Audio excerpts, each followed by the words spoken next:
অনিন্দ্য ব্যানার্জি ঢাকা থেকে কথা বললেন। ঢাকা হোক বা কলকাতা, ছাত্রছাত্রীরা যেন কাজ পায়, ওটিটি হোক বা ফিল্ম দুনিয়া, কিভাবে নিজে তৈরি হতে হবে, তাই একেবারে ফিল্ডের অভিজ্ঞ মানুষজনের সঙ্গে সরাসরি কথা বলা, হাতে কলমে শিক্ষার প্ল্যাটফর্ম দিচ্ছে লোরেটো কলেজ। ছাত্রীদের জন্য হাজির ছিলেন ডিরেক্টর অনিন্দ্য ব্যানার্জি ঢাকা থেকে, script writer Aditi Majumdar, senior journalist Dibyendu Ghosh প্রমুখ।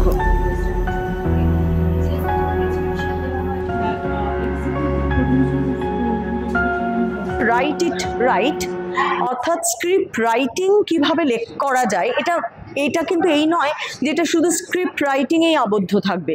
স্ক্রিপ্ট রাইটিংয়ের সঙ্গে নানা রকম জিনিস আসবে, fiction, non fiction, television, OTT, এমনকি ফিল্ম আসতে পারে, যে কোনো ভাষা আসতে পারে, বাংলা, ইংরেজি, পরবর্তীকালে হিন্দিও।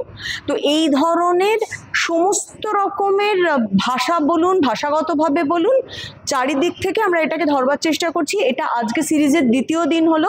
প্রথম দিন আমাদের সঙ্গে এসে কথা বলে গেছেন পরিচালক অতনুবাবু একদম হাতে কলমে দেখিয়ে গেছেন স্ক্রিপ্ট কিভাবে লেখা হয়।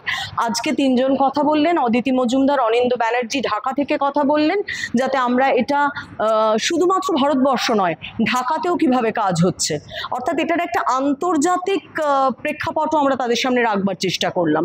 আসলে আমার যেহেতু নিজের কোনো ফর্মাল ট্রেনিং নেই, প্রথাগত শিক্ষা নেই, আমি কাজ করতে করতে শিখেছি। সো স্টুডেন্টদেরও যদি আসতে হয় তাহলে ওই ট্রেনিং হিসেবে কাজ করতে করতে, মানে এটা কিন্তু ইন্ডাস্ট্রির বেশিরভাগ লোকজনেদেরই একই ব্যাপার, যে শিখে বা ফর্মাল ট্রেনিং নিয়ে এসে স্ক্রিপ্ট রাইটার খুব কম পাবেন। দেখুন, আপনি তো একদম প্রথমে আপনি নিজেই সূত্রটা ধরলেন যে আলটিমেটলি তো তাকে কোথাও গিয়ে যা কিছু সে শিখুক, তাকে গিয়ে প্রথাগতভাবে তাকে কর্মক্ষেত্রে গিয়ে কাজ করতে হবে। তাহলে আমাদের বিশেষ করে জার্নালিজম, মাস কমিউনিকেশন বলুন কিংবা ফিল্ম স্টাডিজ বলুন, এগুলোর অভিমুখটাই থাকে যে সে যদি কি ইন্ডাস্ট্রিতে গিয়ে ভালো করে কিছু কাজ করতে পারে। তো সেই কারণে আমরা এই ওয়ার্কশপ সিরিজটা স্টার্ট করেছি। ন্যাশনাল এডুকেশন পলিসি বলে যে বড় শিক্ষাক্ষেত্রে শিক্ষানীতির একটা বদল ঘটছে, সেই শিক্ষানীতি আমাদের বলছে হাতে কলমে শিক্ষা দাও। সেই শিক্ষার কোনো মূল্য নেই যে শিক্ষার পর তার জীবিকা নেই।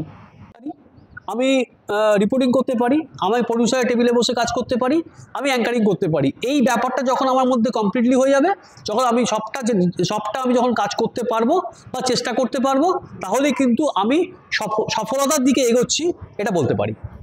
সিরিয়াসলি যদি আবার কখনো মনে হয় আমাকে বলতে পারো, আমি এসে আবার কথা বলে যেতে পারি, কারণ আমার প্রত্যেকটা question was very very interesting. SS media report. With the true heartbeat of this workshop. Thank you all.